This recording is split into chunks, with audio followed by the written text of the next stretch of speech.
শনিবার বিকেলে নরসিংদী জেলা অডিটোরিয়ামে অনুষ্ঠিত হল এক বর্ণাঢ্য শিল্পী সমাবেশ।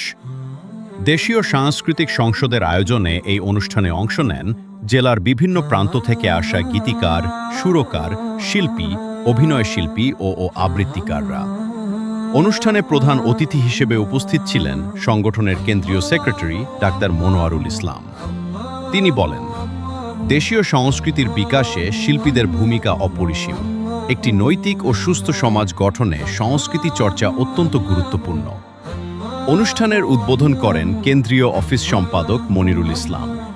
বিশেষ অতিথি হিসেবে উপস্থিত ছিলেন দেশের বিভিন্ন জেলার সাংস্কৃতিক নেতৃবৃন্দ, যারা তাদের বক্তব্যে শিল্পচর্চার ধারাবাহিকতা বজায় রাখার উপর গুরুত্বারোপ করেন।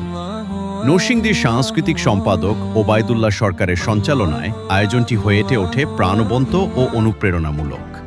শেষে মনোমুগ্ধকর সাংস্কৃতিক পরিবেশনার মধ্য দিয়ে সমাপ্ত হয় এই আয়োজন।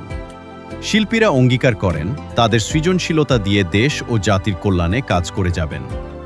এমন আরও সংস্কৃতি ও অনুপ্রেরণার খবর পেতে আমাদের পেজটি ফলো করুন।